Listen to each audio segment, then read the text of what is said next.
It's the International Soccer Preview. We are Soccerphiles Canada.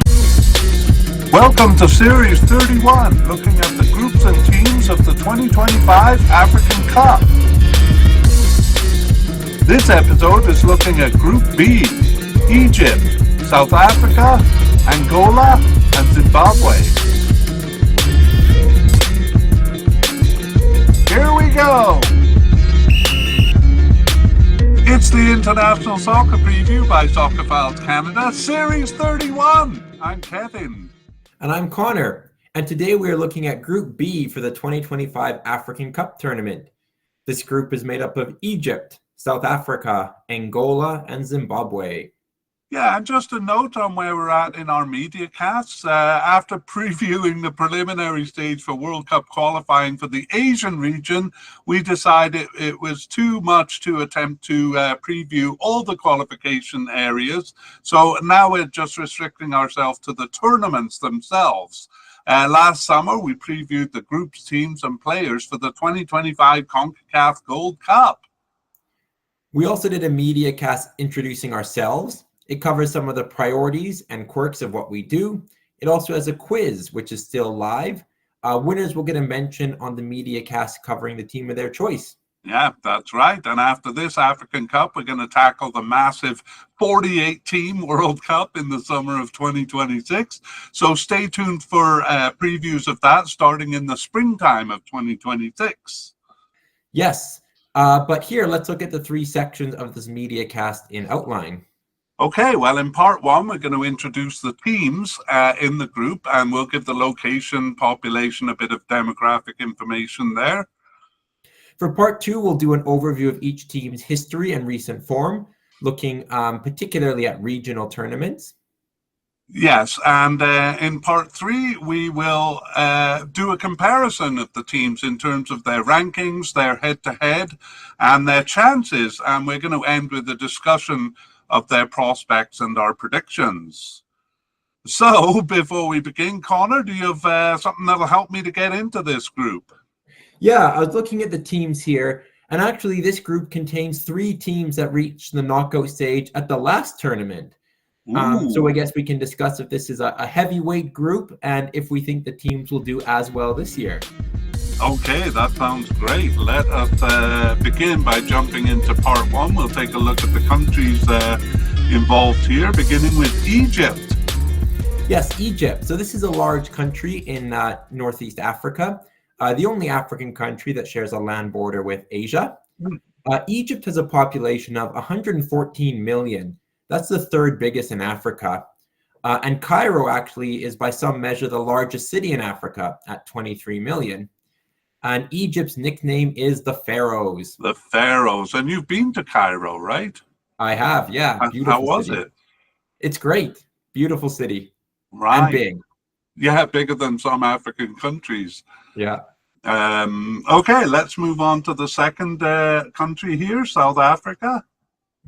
Yeah, so South Africa is a large country that takes up the bottom portion of the continent. Its population is 63 million. That's sixth largest in Africa, but still about half of what Egypt's is. And their nickname is Bafana Bafana, which translates roughly as the boys. Right on. Bafana Bafana is the second team. The third team is Angola, not too far away. Yes, Angola is another large country. In fact, it's larger than both Egypt and South Africa in terms of land size. Wow. And it's in the southern portion of Africa, with a coastline on the Atlantic Ocean. Angola's population is about 36 million, so 12th largest in Africa. So it is a big country. And its nickname is the Palancas Negras, which is the sable antelopes, Angola's national symbol. Yeah, great. And, well, we have a third member of COSAFA here, part of the south part of, oh no, they're not member of COSAFA, they're a different group. Anyway, Zimbabwe. So this is a mid-sized landlocked country in southern Africa. It does share a border with South Africa and then also with Zambia, Botswana, and Mozambique. Its population is 16 million. That's like mid-size for African countries. and their nickname is the Warriors. All right. Well, you've given the population of each country. We're just going to look at that kind of in comparison to each other here. So we have Egypt with 114 million. I'm gonna make the flag bigger for YouTube watchers to have a visual on it. Oh my goodness! There we go. That's a big one. And South Africa, about half of that size. That's right. And Angola, about half of that size. This is not working out, Connor.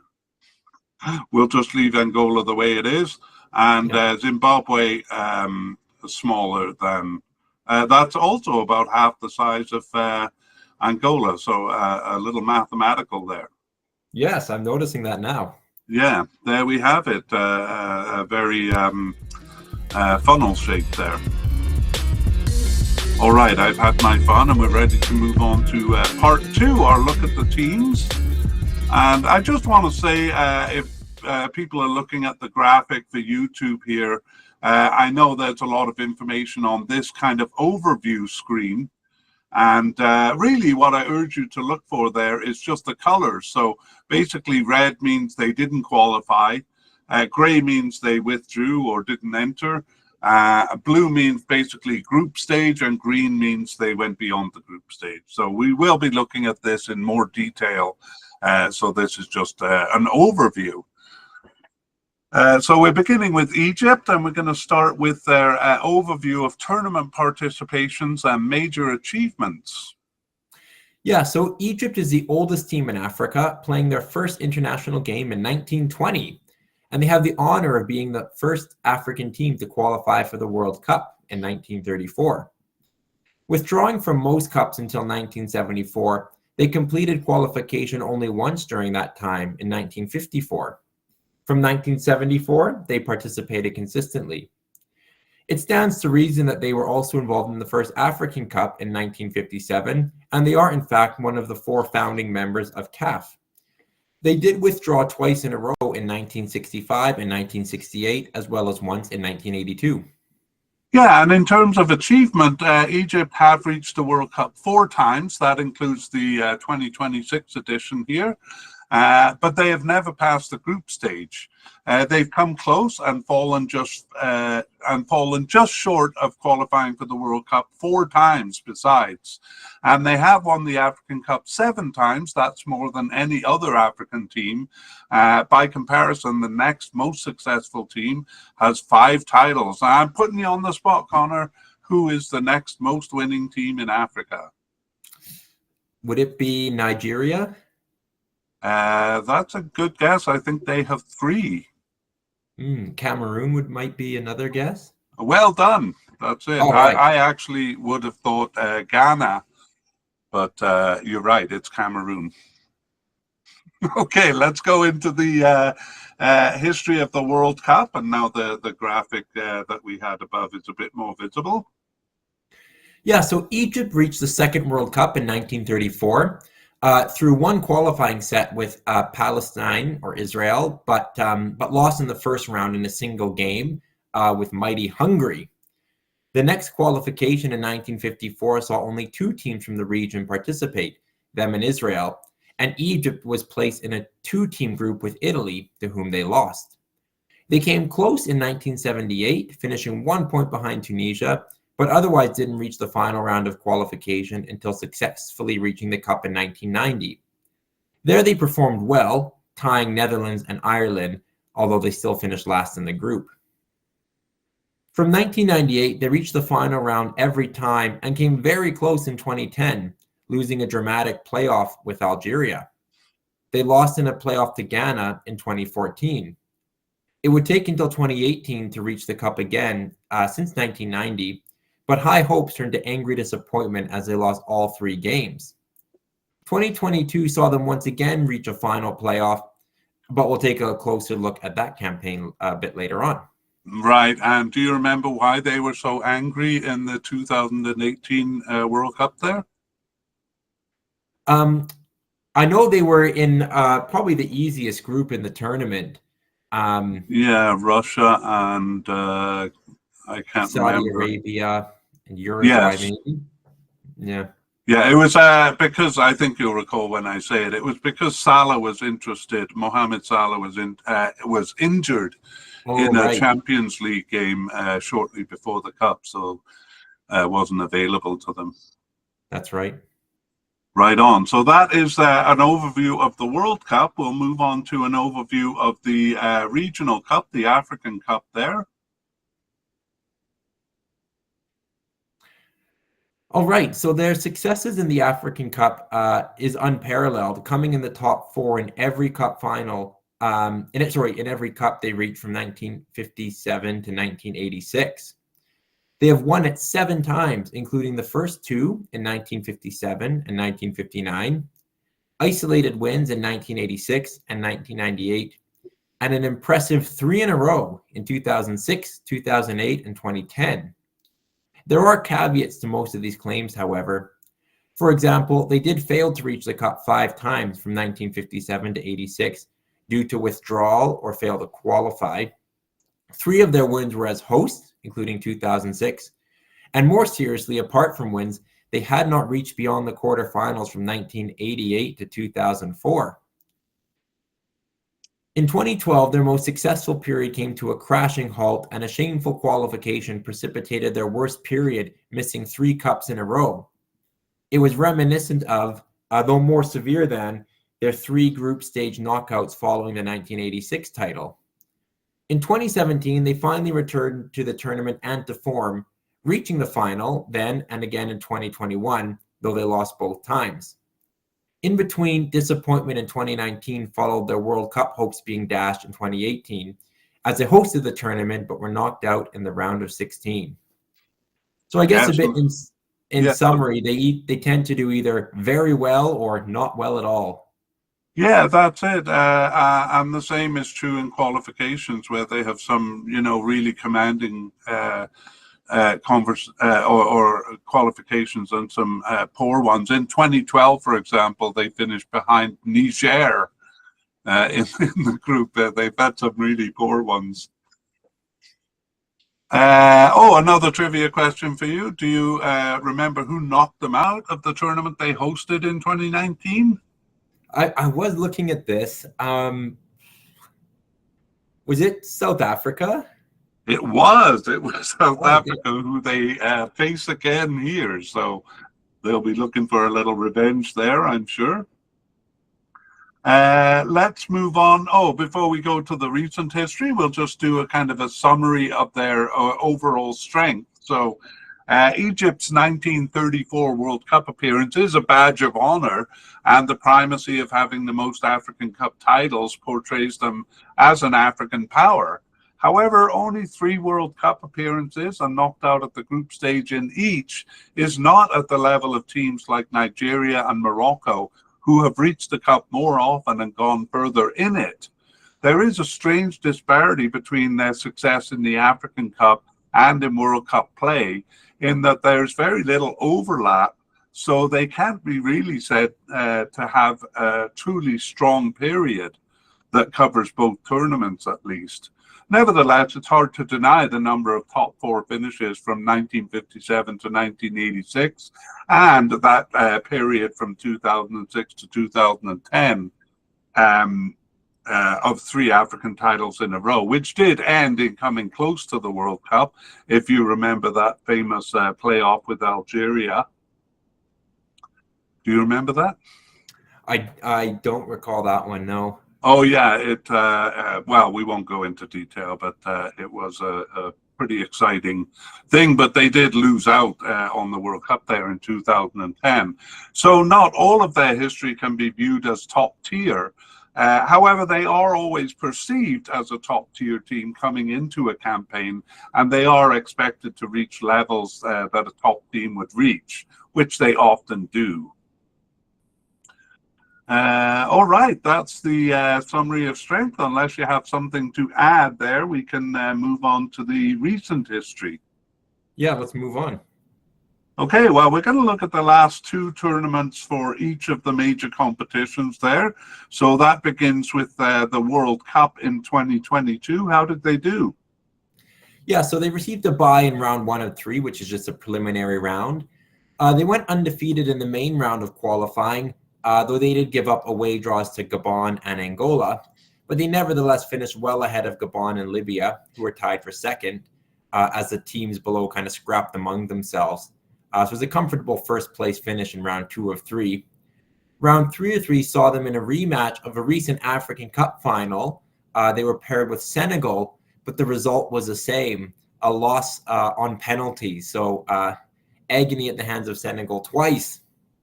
Yeah, yeah, and yet another kind of very tight playoff for them there. So disappointment there in the 2022 World Cup. Let's take a look at the most recent African Cup in 2023. Yeah, so they qualified comfortably in their qualifying group, winning all games except for an away loss to bottom finisher Ethiopia. In the cup, they tied all 3 of their games 2-2, requiring a late penalty in the first game against Mozambique. And then after tying Ghana, they suffered a late goal to group winner Cape Verde and finished second. No surprise then that in the round of 16, they also tied Congo DR, who had also tied all of their group stage games. But they lost in the round of 16 after 18 penalties in the shootout. Oh my goodness. Their goalkeeper missing while Congo's keeper converted. So an undefeated tournament, but one without a win. A bit of a strange fact there. Yeah, that's a fact. Yeah, and then Cape Verde finishing on top of the group there, maybe kind of foreshadowing their success in reaching the World Cup recently. Yeah. Okay, so that's an interesting tournament. Now we're going to the qualification for the most recent tournament. So we look at the qualification for this tournament, the African Cup 2025. Yeah, they had a very solid performance in qualifying. They won their first 4 games, and then once qualification was assured, they tied their last 2 in Cape Verde and at home to Botswana. So a bit disappointing, but they easily finished first in their qualifying group. Yeah, now you're making me nervous that I'm saying Cape Verde wrong. I've been saying Cape Verde. I probably will fall back into that. But here they are facing them again. This time, interestingly, Cape Verde finishing at the bottom of the group. So they've been really up and down. Yeah, bit of a surprise. Yeah, don't mean to make this about Cape Verde, though. Let's move on to the World Cup qualification for the 2026 World Cup, which has just finished. Yeah, with the expanded places for African teams, they could avoid a dreaded playoff, which had so often been where they fell. And here they had a very solid qualifying campaign. They only suffered draws in Guinea-Bissau and Burkina Faso. So they finished first of 6 in the qualifying group, 5 points ahead of second place Burkina Faso. So they automatically qualified for the World Cup. There we go. So it's Burkina Faso who faces the dread elimination, and I think only 4 other African teams will get through. Do you know?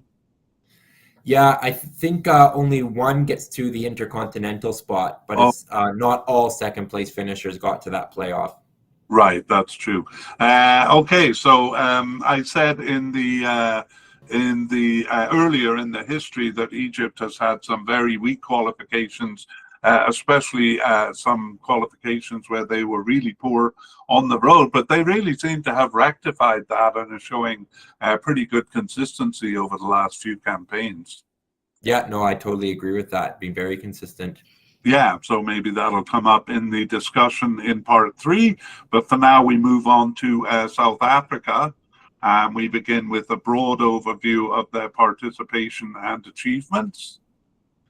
So South Africa is also one of the oldest teams in Africa. They played their first international game in 1924. However, their tournament history begins with them as one of the 4 founding members of CAF, which is the Confederation of African Football. Only those members, which also included Egypt, as we saw, and then Sudan and Ethiopia, only they took part in the first tournament in 1957. But South Africa was immediately either disqualified or withdrew. The history is actually not entirely clear, because South African law would only allow an all-white or all-black team. They were expelled from CAF, and then a FIFA ban followed. They played in no tournaments until the apartheid policy was repealed in 1991. From 1994, they have been competing in the World Cup and African Cups and have never missed an edition. Yeah. In terms of achievement, South Africa came out of their apartheid ban as a top-tier team, or shortly after. They won the 1996 African Cup, which they hosted, and then they finished second in 1998 and third in 2000. Just like the first African Cup in 1994, they also failed to qualify for the World Cup that year, but they did reach the World Cup in 1998 and in 2002. So that was by far their strongest period, and really they kind of went downhill after that. So let's take a bit of a closer look at the World Cup history there. Yeah, so 1994 was their first World Cup entry, and they came second in the group behind Nigeria and did not advance. However, they quickly became a regional power and qualified for the next two cups. Despite being a powerhouse in Africa, they did not pass the group in either edition. Their next appearance at the World Cup was in 2010, but they became the first host to be knocked out at the group stage. They have been unlucky though. In both 2002 and 2010, they earned 4 points, a win, a tie, and a loss in each tournament, which is usually enough to advance. For them, though, it meant being tied with second place and finishing behind on some other criterion. So even the glory of beating France in 2010 left them short. After that, and really in their qualification runs from 2006, they drifted ever further from the Cup. So we'll see if they were able to reverse this trend in recent campaigns. Right. Okay, that's the World Cup. Let's take a look at their history in the African Cup. Again, begins in 1994. Yeah, so the African Cup more clearly shows a pattern of decline after returning from their ban. As in World Cup play, their first tournament, South Africa was scheduled to play Ethiopia in their first campaign. And it was weak. They even tied Mauritius at home, but then they suddenly became a titan. Hosting the 1996 edition certainly helped them win the African Cup title, but second and third place finishes over the following two campaigns shows that it was not the only factor. It should be noted that there was disgruntlement with them being given hosting rights in 1996. Quite a few teams withdrew from qualification, and defending champions Nigeria even withdrew from the Cup itself. After those three good finishes, South Africa passed the group stage in 2002, but were knocked out at the group stage in the following three tournaments. That was followed by failing to even qualify in 2010 and 2012. The latter was partly due to a shocking miscalculation going into the final game, where they thought a tie with Sierra Leone was enough to win the group. They did tie, but were shocked to learn that Niger had finished ahead of them. South Africa hosted and reached the quarterfinals in 2013, but fortunes were up and down over the next few campaigns, failing to qualify twice, but also passing the group stage twice. After not qualifying in 2021, they hope to return to the form of the late 90s after a long soul-crushing period. Yeah. That's right. So, yeah, they made that terrible miscalculation in 2013, and in recent qualification, they made another miscalculation, which we'll come to in the recent period, but very, very poor mistakes there. That one costing them qualification for a tournament. The recent one is less serious, but let's finish by just a summary of their strength then. So after a brief period of great power, sorry, I'm trying to get the graphics here. My computer's being a bit fussy. After a brief period of great power following their return after the long ban, they did look to become an African power. 3 top 4 finishes in African Cup play and 2 successful qualifications for the World Cup seem to deliver on that promise. Since 2002, though, they've been in steady decline. Through the second tier form of reaching the Cup but getting knocked out of the group stage from 2004 to 2008, down to third tier form of not reaching the Cup in 2010 and 2012. Hosting, though, the 2010 World Cup and the 2013 African Cup offered brief returns to success, but they were not sustained. And perhaps worse is the shame of finishing behind third-tier teams like Ethiopia in 2014, Mauritius in 2017, and Sudan in 2021, or finishing at the bottom of the table in the 2018 World Cup qualification. There were some successes in there, or in recent times, like a quarterfinal finish in the 2019 African Cup. We saw they had the glory of knocking Egypt out there in the round of 16, the tournament hosts. Recent campaigns have been more positive, and we will go look at those in more detail right now. So we'll begin again with the World Cup in 2022, and how did they do there? Yeah, so they received the bye into the second round, as most teams did. This was a much better campaign than their previous ones, where they won all their home games and they won in Ethiopia on the road. They tied Zimbabwe away in their first game and lost on a single goal, which was actually a very soft penalty, to Ghana in the last game.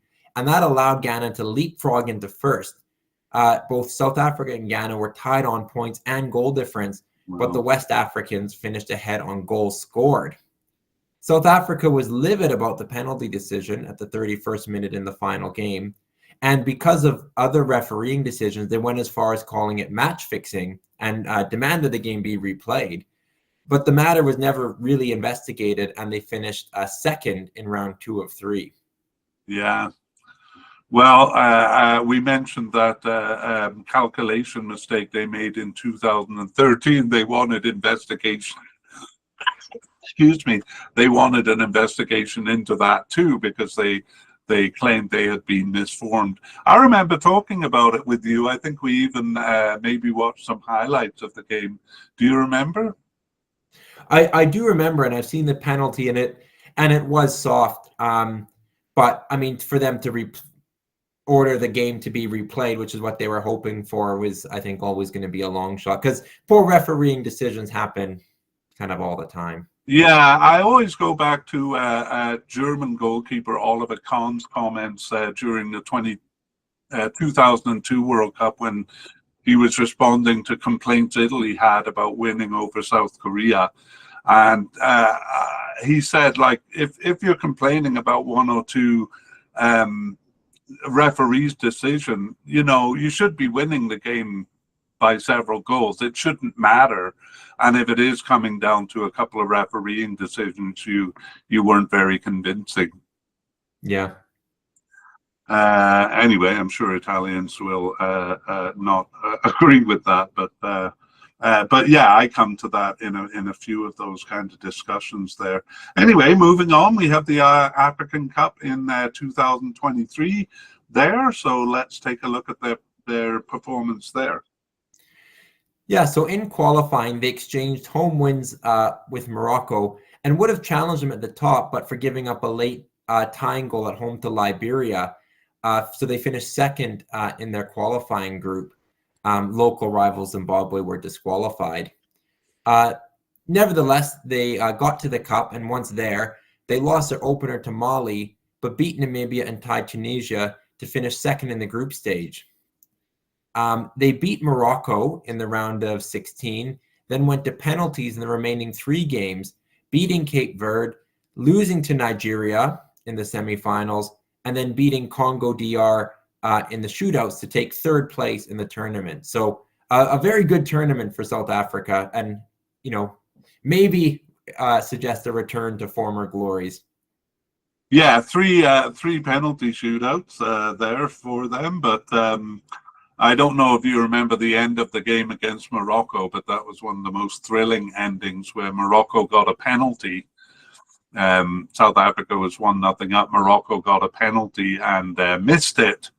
And then South Africa kind of went downfield, put a long ball across, and a terrible mistake by the Moroccan defender gave South Africa their 2nd goal. I really recommend looking at that on highlights. Yeah, and that was a Morocco team that had just got to the semifinals of the World Cup. So it was actually quite a significant upset.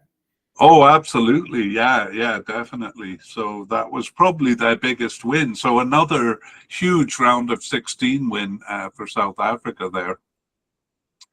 And then they went farther in that cup. So a third place finish for South Africa. That was great.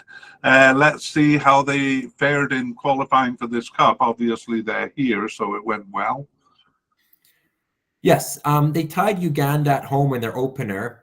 And Uganda was actually a challenger until Game 5 when South Africa beat them.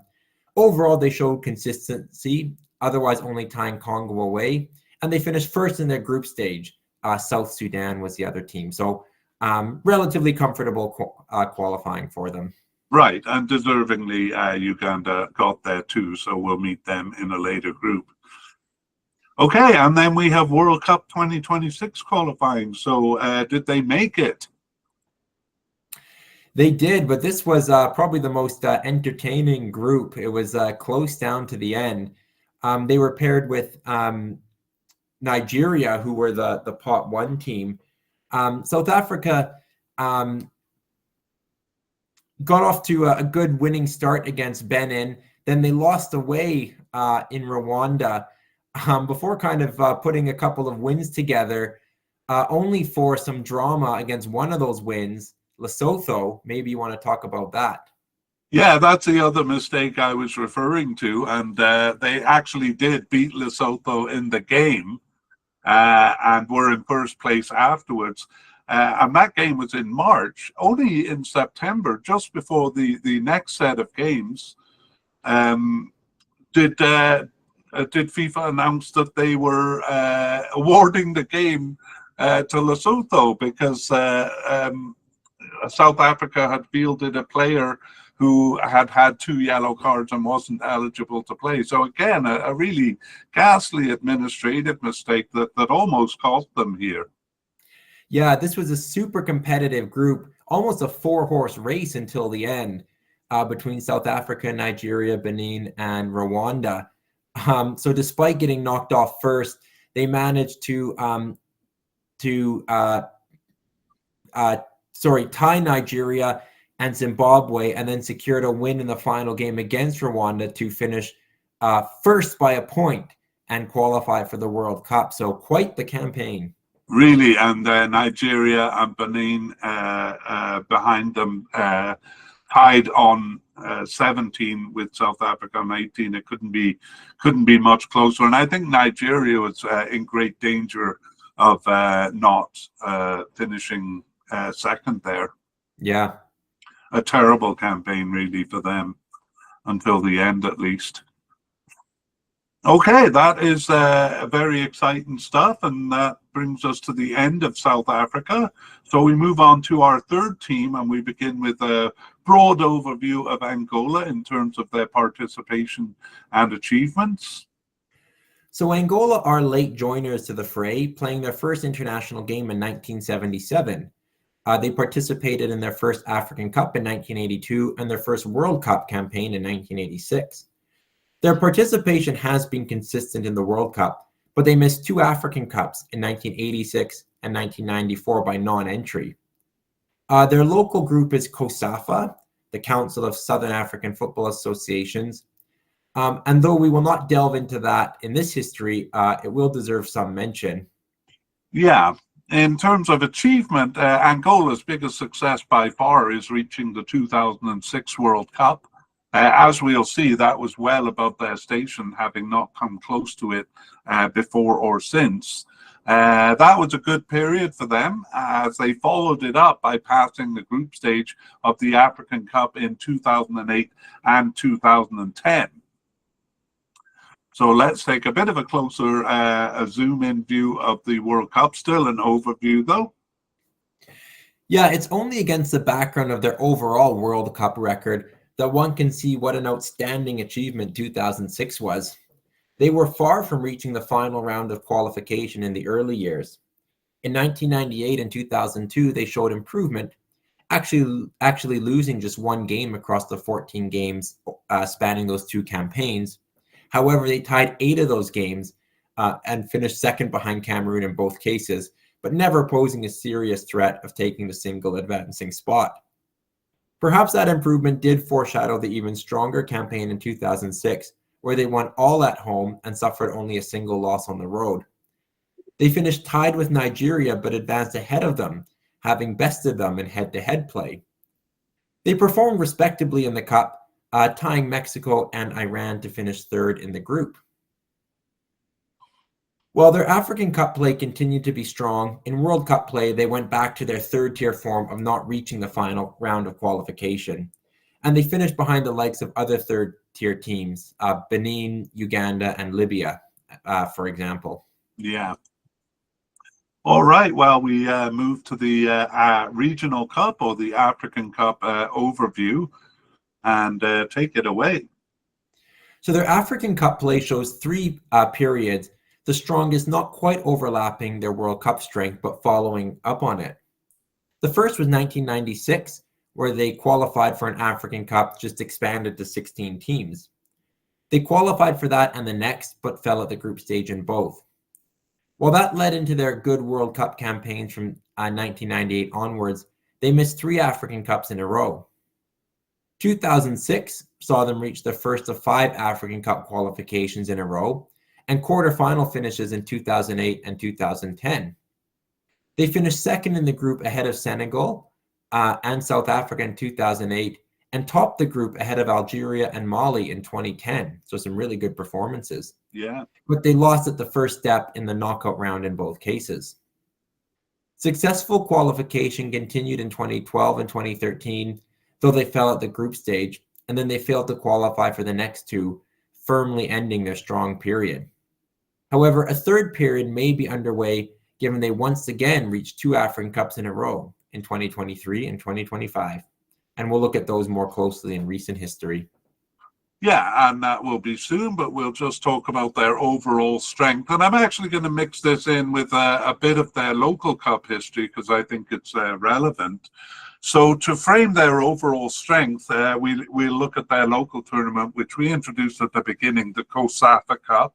So it is nations in the most lively of the local tournaments in Africa, I would say, played among teams in their area, which includes South Africa, although South Africa usually sends a B team. So that COSAFA Cup began in 1996 and takes place almost every year. Angola did well in the early years. They won the title 3 times over 6 editions between 1998 and 2004. And that's a bit out of step from their strong periods in bigger competitions. In fact, they won no titles after 2004, which is when they excelled in the World Cup and then in African Cup play. However, a weak period from 2015 in this local cup does track because it was a weak period in all 3 competitions. And if there is a current period, or if the current period is a return to strength, it's most evident here with the title wins in 2024 and 2025. Honestly, Connor, that whole local cup history was really just to make that point that they've won the last 2 COSAFA Cups. Anyway, in terms of their general strength, Angola peaked as a top-tier team in 2006, which arguably lasted to 2010 in African Cup play. Broadly speaking, though, they were a second-tier team from 1996 to 2010, but strangely, only in one competition at a time. Otherwise, they were a third-tier team, not close to reaching the World Cup most of the time, and struggling to reach the African Cup when they weren't in their second-tier form.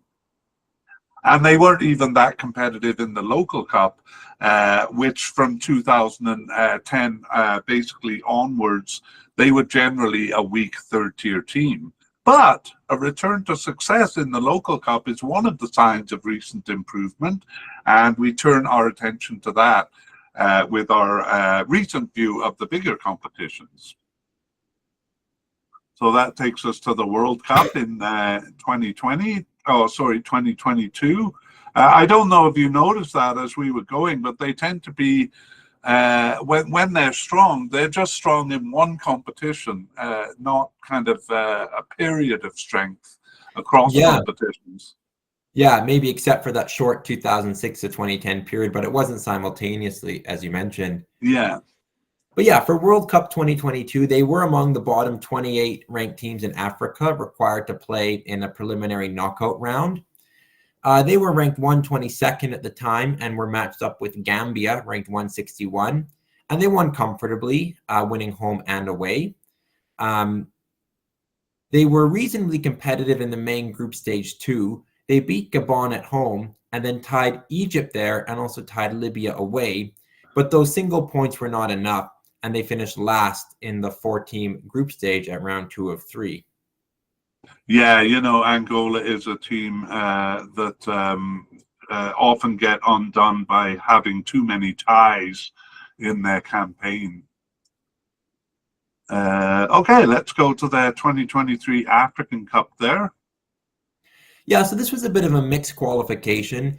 They tied Madagascar twice, managed a home draw with group winners Ghana, and then they twice beat Central African Republic, requiring a late goal in the crucial away leg to finish ahead of them and second in their qualifying group. Coming into the Cup as a Pot 4 team, they tied Algeria, then beat Mauritania and Burkina Faso to finish first in the group stage.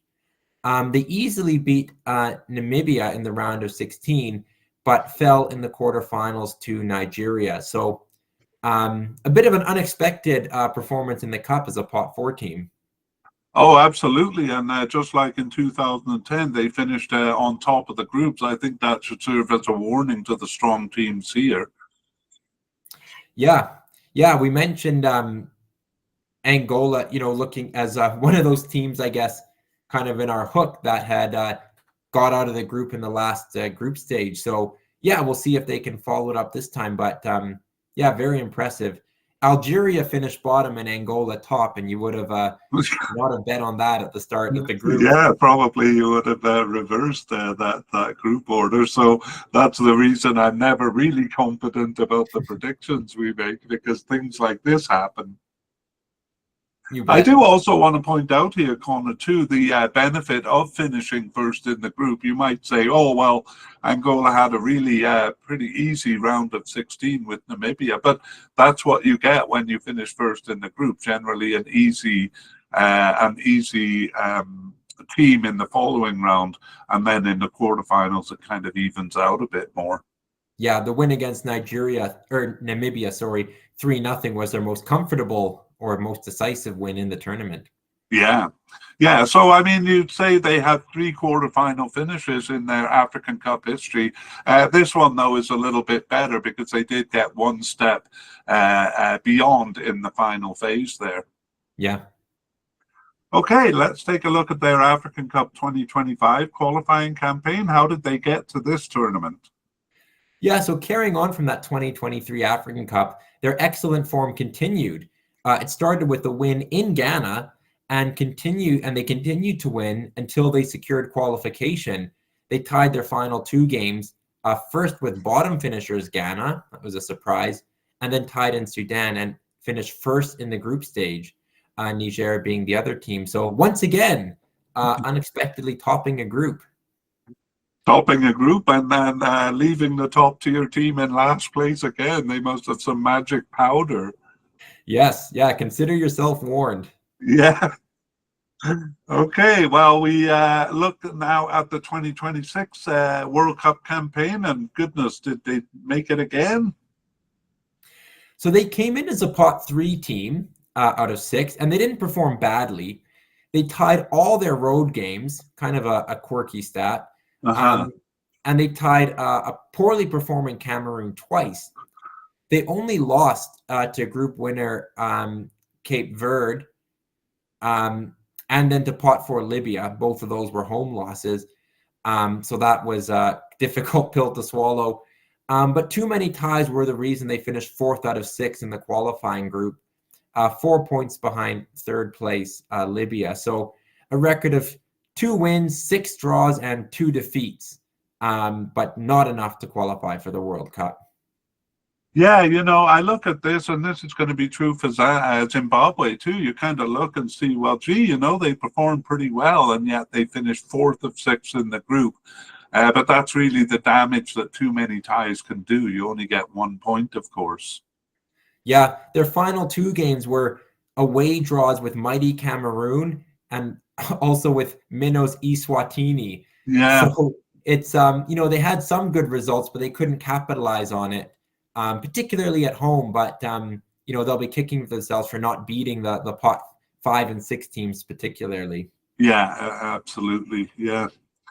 Okay, well, so there we go again, performing well, and it's basically a strong period for them in the African Cup right now, but not in the World Cup, and that seems to be a pattern for them. Okay, we move on to our last team, Zimbabwe, and we begin with a broad overview of their participation and achievements. So Zimbabwe, under that name, played their first international in 1980, but prior to that, they'd played under the name of Rhodesia since 1950. They entered World Cup qualification in 1970, but then didn't enter the following 2 editions. They participated consistently from 1982, except actually recently for 2018 when they were punished with disqualification. They joined the African Cup from 1982 and have only missed 1 edition in 2023, where they suffered yet another recent disqualification. Yeah. In terms of achievements, Zimbabwe is the only team in this group that have never reached the World Cup. They have reached the African Cup 5 times. That was twice in a row in 2004 and 2006, as well as 3 times in a row from 2017 to 2021. However, they have never passed the group stage of an African Cup. All right, let's zoom in just a little on their World Cup performances or their World Cup history. So Zimbabwe reached the final round of qualifying 4 times in a row from 1994 to 2006, their closest approach coming 2 points behind the advancing team in 1994. They were knocked out in early rounds by tough teams in their first few runs. They first reached the final group stage in 1994, where they knocked out Egypt in the first round and finished ahead of Guinea and behind qualifiers Cameroon, though they beat both those teams at home. 2002 also saw them finish second, this time 4 points behind South Africa, who they lost to twice. 2010 saw them failing to reach the final stage, and they haven't done so since, making weak showings from 2014 onwards, and then being disqualified in 2018 for not paying a promised severance fee to a fired manager. They have not won a World Cup qualifying game since June 2008. Yikes. I had to go back and check that because it's so stunning, especially given another stat that's coming up. But that is a long time to not win a qualifying game. Wow. Okay, well, that's the World Cup. Let's take a look and see if they do any better in the regional or African Cup. In African Cup play, Zimbabwe have a remarkable home record, undefeated since 1986, except for a poor campaign in 2002 and a loss to Zambia in 2021 after they secured qualification. 1994 proved a good year here too, as they went undefeated in qualification, though they still failed to reach the cup. They did reach the tournament in 2004 and 2006, but fell at the group stage both times. Following that, they were generally competitive and came tantalizingly close in 2013. Falling to Tanzania in 2015 was poor, but proved merely a lapse when they reached the next 3 cups, though they were disqualified in 2023 due to government interference in the sport. They have not passed a group stage. In each of their 5 cups, they lose 2 and get 1 result, winning the last of their games in 3 of these. Yeah, there we go. So let's finish with just a summary of their strength. So a good year in 1994 saw Zimbabwe close to reaching both the World Cup and the African Cup, but they would have to wait until a good period in the early 2000s to reach the African Cup. Overall, it is really kind of surprising that they've so rarely reached a regional competition, especially considering their strong home record.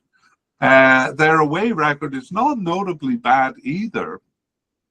Their qualification in 2017 was overdue, and with the Cup expanding in 2019, they look to become regular participants.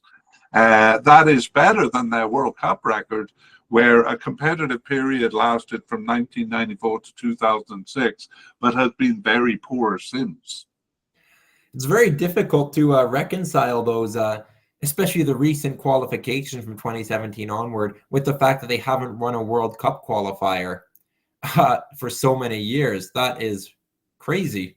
Yeah, I mean, I really did have to go back and check on it, because it's like they haven't won a World Cup qualifier since 2008, and they're basically undefeated at home. It's incredible. An incredible difference, yeah. Well, and I guess we'll see in the upcoming recent histories whether that pattern continues. From what we've seen, we would expect them to be good in the African Cup campaigns and weak in the World Cup campaigns. So we'll see.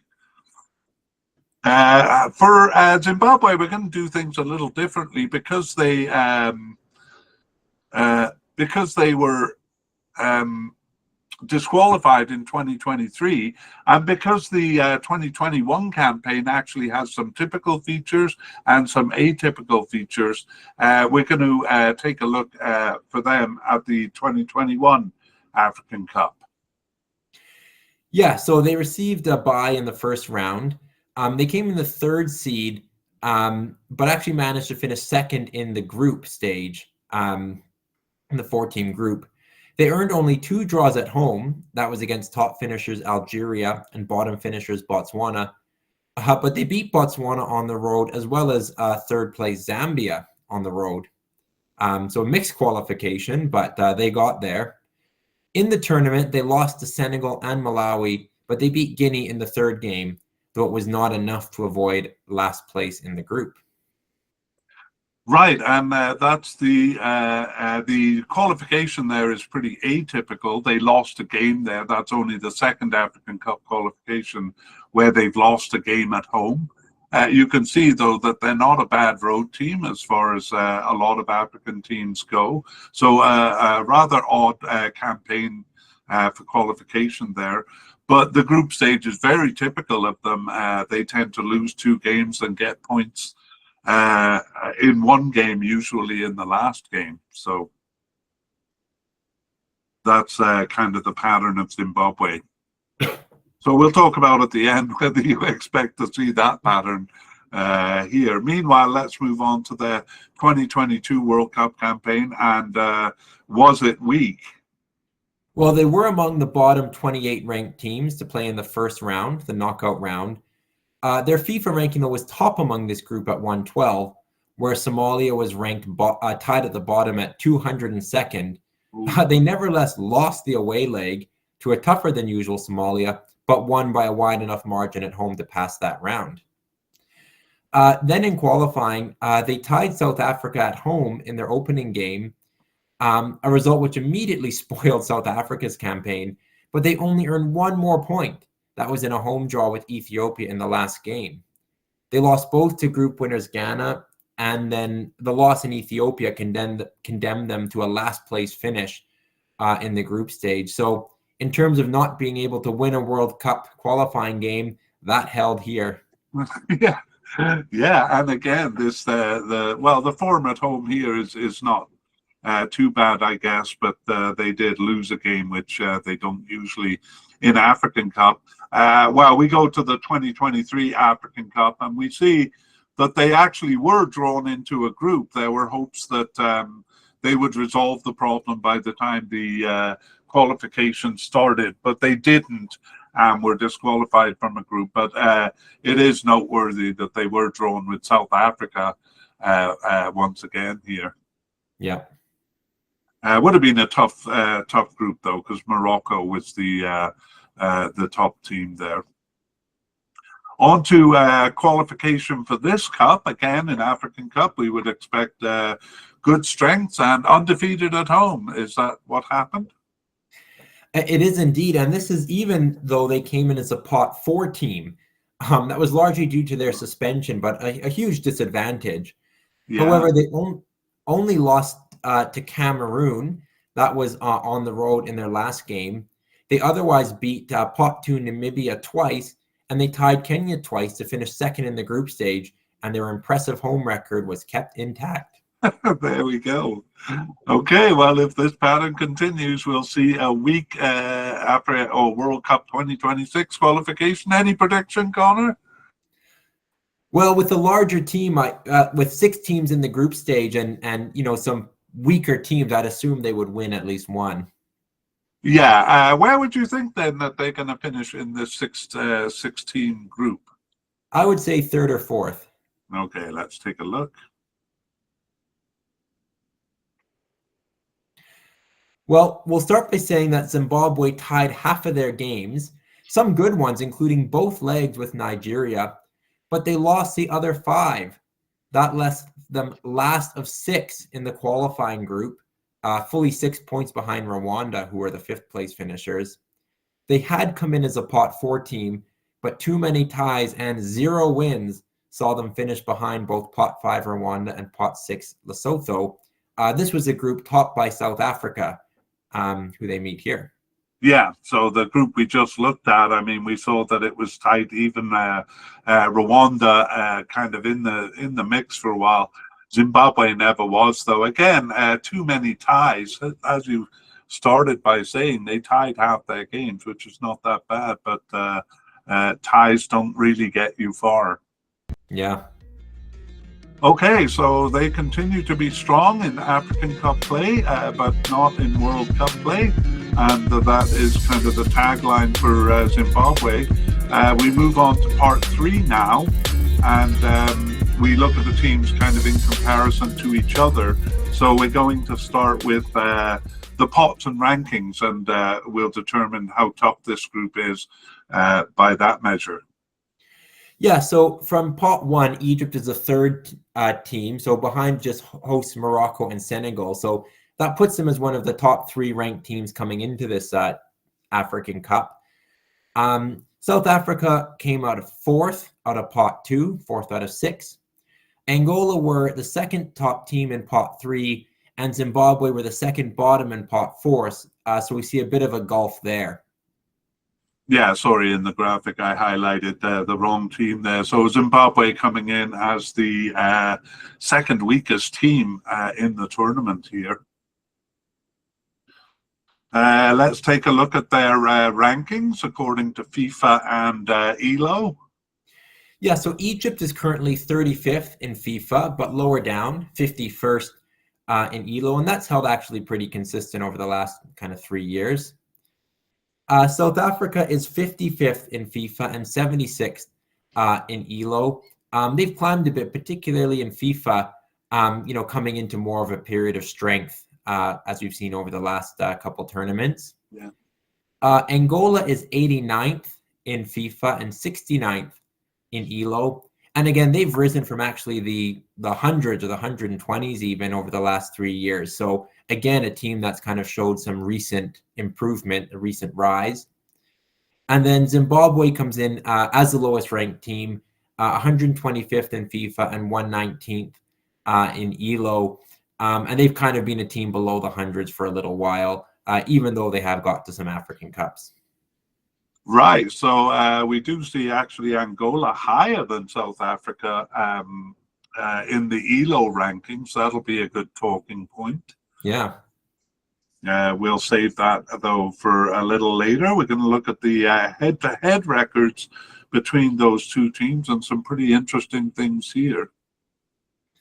Yeah, starting with Egypt and South Africa, they have an even record, 2 wins apiece and 1 tie.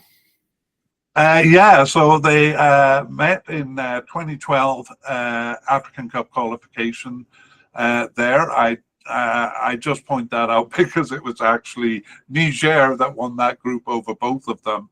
But South Africa actually got the better of Egypt in that terrible campaign. In 2019 African Cup, the round of 16, we mentioned it. Egypt were hosts, but they lost to South Africa, so probably looking for a bit of payback here. Yeah. Moving on, we have Egypt and Angola. Egypt has a better record. In their 6 meetings, Egypt has 4 wins and there have been 2 ties. Right, and their most recent meeting was in 2022 World Cup qualifying.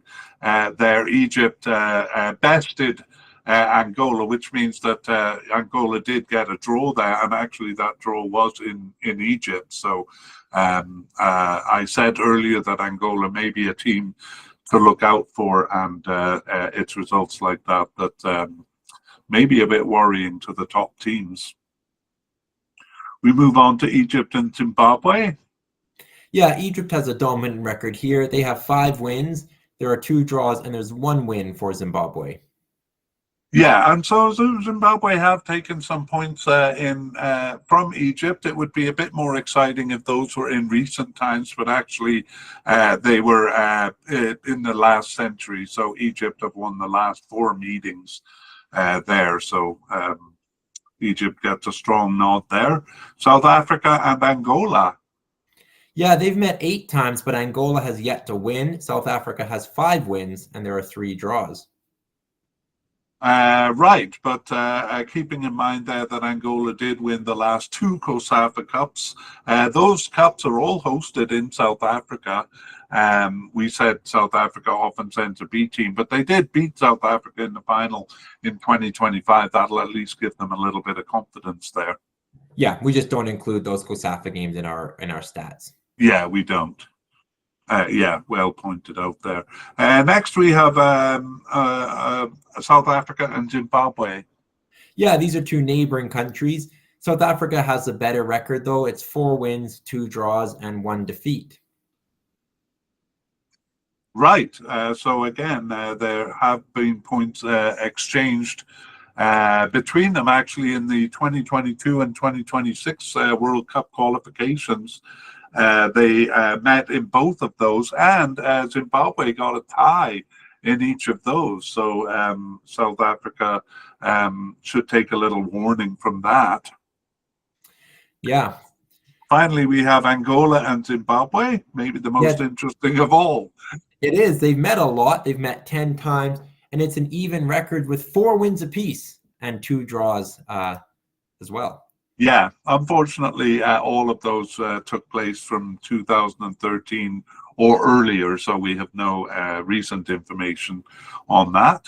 Next, we move on to the odds. I have checked the AI and asked what the AI gives us for odds for winning this group, and after some deep thought by the computer, this is what it came up with. Yeah, it gives Egypt 78%. That's an overwhelming number. South Africa 13%, Angola 8%, though we've seen them top groups in the past, and Zimbabwe with just 1% chance. That's just to win the group. Right, for winning the group. So, well, now we move on to our discussion and predictions, and we might pop back to those odds because that might be a good place to start. Why don't we do that? Or would you prefer to start with Angola being ranked above South Africa by ELO rankings? Yeah, we can talk about that. I think there's some arguments for it, with Angola's, major upsets, which really gives you a boost in rankings, beating Ghana and Algeria in recent times and doing kind of well in tournaments. But I think South Africa, they've had a very good World Cup qualifying campaign. They had a great campaign in the 2023 African Cup. So I probably don't buy it that Angola should be ranked ahead of South Africa. But what do you feel? We do tend to put some stock in the ELO rankings. Yeah, we tend to agree with them more, but I'm with you in this case. I mean, Angola is coming in with pretty good momentum.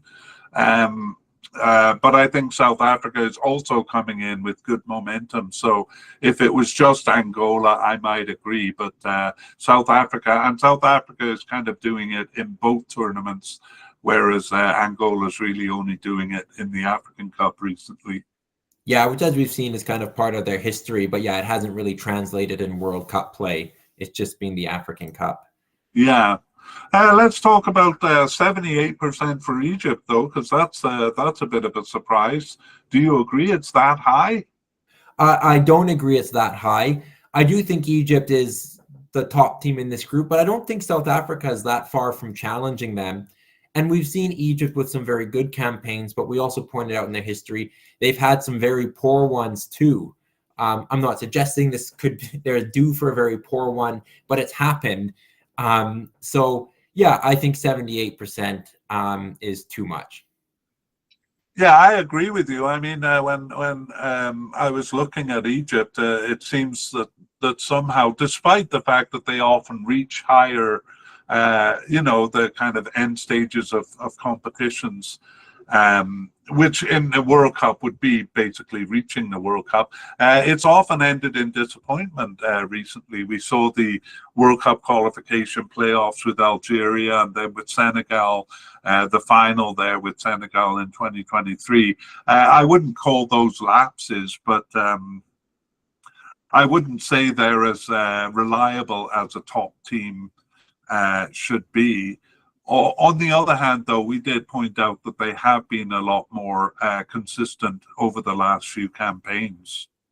Yeah, they have been more consistent, but like you said, they're seen as a top team without always having the kind of stats to back it up, and that's some phenomenal tournament successes in the African Cup, but some really disappointing ones too, and in the World Cup as well. So yeah, there's maybe a little bit of a mask there that South Africa will try and rip off and get behind.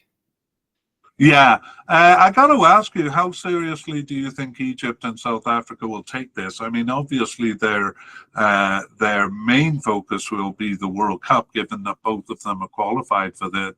Do they take this as a serious dress rehearsal, or because this is every 2 years? I have noticed some African players. The ones who have been successful at the club level, I kind of get the feeling that they don't take this tournament as seriously. Yeah, no, I think both teams will take it quite seriously. I think, they have momentum from winning their World Cup groups. They'll want to carry that on. And yeah, this is the last kind of really competitive games that they'll be having before the World Cup. So I think it's important for both of them. I think with Egypt too, they have the great Mohamed Salah. He would love to he's come close, losing in a final against Senegal, but for them, it would be great for their greatest player to have success with the national team. So I think both teams will take it very seriously. Yeah, I never thought of it that way. It is a bit like Messi in Argentina, where they really wanted a triumph to celebrate his period with the team. We got a couple of other questions on Egypt. First of all, do you think the other teams can take points off them? Maybe I should ask, who do you think is got the strongest potential of taking points off them? I definitely think South Africa has the strongest potential. If Egypt perform poorly, it could be Angola as well.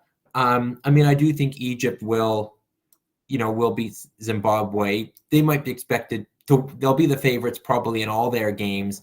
In a North African tournament as well. But I think there's real risk that South Africa and Angola could take points from them. It's not a gimme group. Again, these are all three teams that passed the group stage last time, so they're capable of not just getting here but performing well once they do. Exactly. I mean, Angola have finished on top of the group the last two African Cups they've been to. Definitely a warning for Egypt, and the warning is consistency is really important. I think even against Zimbabwe, which can be a bit of a spoiler team, I wouldn't predict it, but I do think it's a team to be careful against. Yeah, and Egypt starts their tournament with Zimbabwe, so they'll definitely want to get off on a good footing there. And that also means South Africa starts their tournament against Angola. How do you see that game going? Or maybe the prospects in the group? Yeah, that leads us into the next section. And I think that'll be, it's pretty obvious to say it'll be group defining. Maybe not so obvious, as I see that one as fairly even though I see South Africa overall as a tougher team. I definitely think Angola could take them by surprise there. I think it's a game that can really set the tone. I mean, if Angola beats South Africa, they'll play Zimbabwe next, and they could go into their final game against Egypt trying to top the group yet again.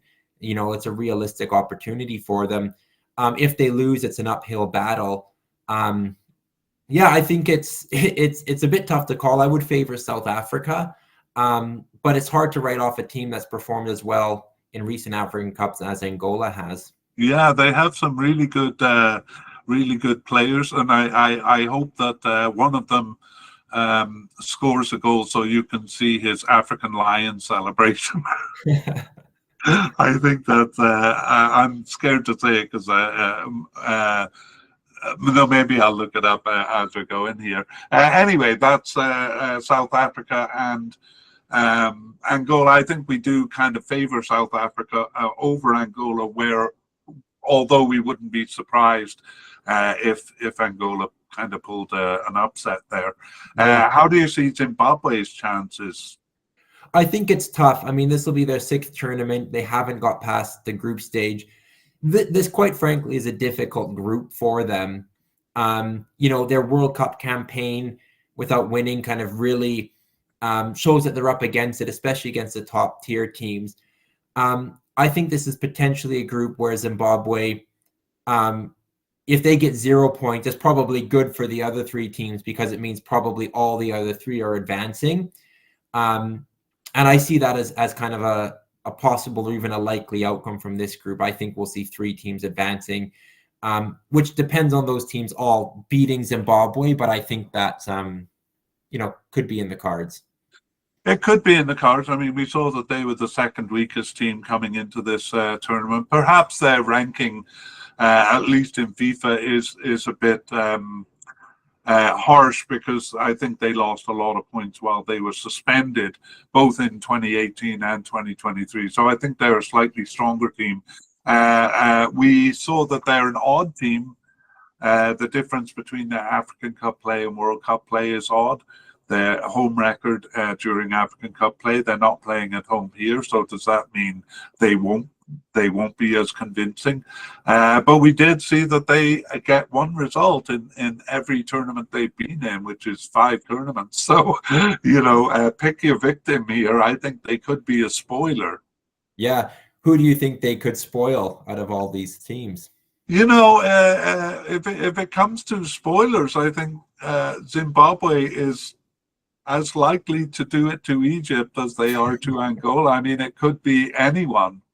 And that's why I've said I think teams need to be really careful with them because they can put in a good performance, Yeah, I think South Africa is a rival to another South African team, so that'll be an important game, I'm sure, for Zimbabwe. It's their last one as well, so they've had patterns too of losing 2 and then getting a result at the end. So South Africa, that's who they play in their final game. So it could be that team too. Yeah, it could be. It really could. I wanted to ask you as we went, what do you think a realistic end goal is? So maybe we'll finish by going through the teams and talking about their end goal. But before we'll do that, I'll say that Mabalulu is the Angola player who I hope scores because his celebration is great. Anyway, Egypt, do you think there's any reasonable limit on them here? I mean, they'll see playing in North Africa, obviously not home, but maybe an advantage for them. When they have good campaigns, they go far. They often get to semifinals on a good campaign, and if they manage to win this group, you talked earlier about kind of a favorable draw in the round of 16. I think semifinals is realistic for them, and would probably be a good campaign. They come in as a 3rd-ranked African team. Behind just Morocco and Senegal. So, that puts them, I think, up among the favorites. I think semifinals is probably good, but do you think the Egyptian team or their fans will strive even greater than that? I really like the point you made about Salah. He's coming towards the end of his career. Trezeguet also, I think, coming towards the end of his career, and I think they do want something. And we saw how much effect that had on Argentina. So I really like that point. I don't think the finals is an unrealistic goal, or even the title is an unrealistic goal. I guess given the strength of Morocco and Senegal, it would be tough. But those teams don't always show up. So I think there's a chance for Egypt. I think definitely they will be pretty much dissatisfied with anything but the final. Yeah, I mean, we've seen they're the most successful team in this tournament, but they haven't had a lot of success since those Three in a row. 3 in a row. So that's a long time to not have it. Yeah. South Africa finished third last time. Do you think that is a realistic goal again? We'll say the semi-finals for them. I think it could be. It might depend on their placing in this group and who they meet, but I mean, teams are always looking to improve. I think how well they did in World Cup qualifying, topping a group over Nigeria, even with the basically having to concede a victory, shows their strength. So yeah, I think this is a team that it maybe hasn't been a gradual return to the top as much as kind of a rapid rise. So yeah, I think for them, I would say semifinals would be the aim, whether that's achievable or not. But I think that would be a good tournament for them. Yeah, I think they're a strong team with a lot of potential. They showed that in the late 90s. They have one of the healthiest leagues, I believe, in Africa. Yeah. They draw a lot of players from countries like Angola, their best from Angola and Zimbabwe and the countries around them. They're a bit like China, where I feel like their potential, like they should be doing better in Africa than they've been doing. They should be doing as well as they did in the 90s, and they just can't seem to get it together. But that makes me wonder whether they can get it together here enough to reach the semifinals again. They have one big win, Egypt in 2019 and Morocco in 2020. Big surprises there. But I'm not sure they can pull it off again, I gotta say. Yeah. Yeah, and for that reason, I think they're probably more vulnerable than Egypt to Angola and even Zimbabwe. I'm a bit shaky in my belief that South Africa will finish second here. Yeah, well, we'll see. I think Angola, it's kind of tough. They could finish maybe first to fourth. I think getting out of the group stage would be good. This is a tough group. They're playing against 2 World Cup teams, two pretty strong teams in the region. You would never predict them to win the group as they've done in the past, despite them doing it. I think for Angola, making sure they beat Zimbabwe and maybe get a point off South Africa or Egypt, ensuring their qualification to the next round will be good.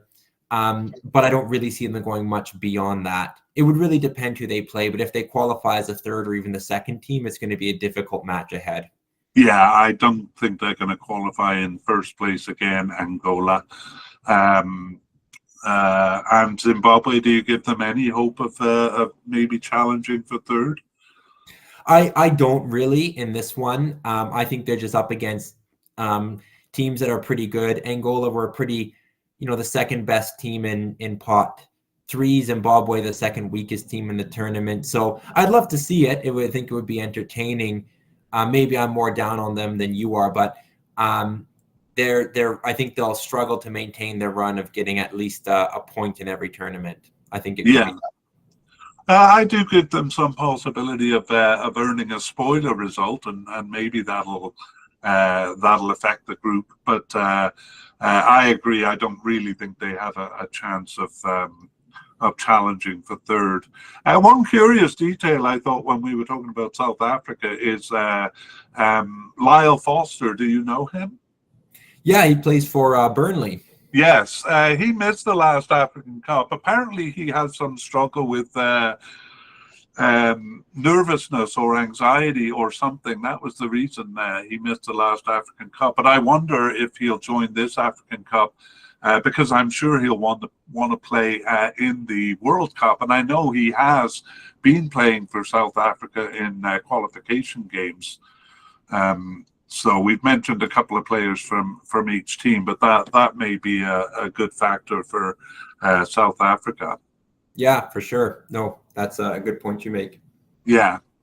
Okay. Well, I'll put you to the sword here, and say you've had enough time to equivocate, and now it is time for you to lay it down, Connor. What is going to be the final order of this group? I think this is an interesting one, but I'm going to go with group order and say Egypt, South Africa, Angola, Zimbabwe. Do you agree? Well, I don't know if we talked about the colors that I'm wearing now, but they have meaning. They have meaning beyond just the fact that I have a shirt for Uganda. It's because I have a bit of a shine on for Angola as a team. So I'm actually going to pick an upset here: Egypt, Angola, South Africa, and Zimbabwe. But I know I'm going out on a limb there. Well, it'll be interesting to see for both Angola, but particularly South Africa, whether recent good form is a flash in the pan or something to be sustained. So we might learn that lesson here. All right. Well, I'm looking forward to seeing this group, and I'm looking forward to looking at Group C with you next time. All right. I'll see you then. We would like to thank Pixabay and Cold Fingers for the wonderful music used in this media cast. The title of the piece is Eid Mubarak.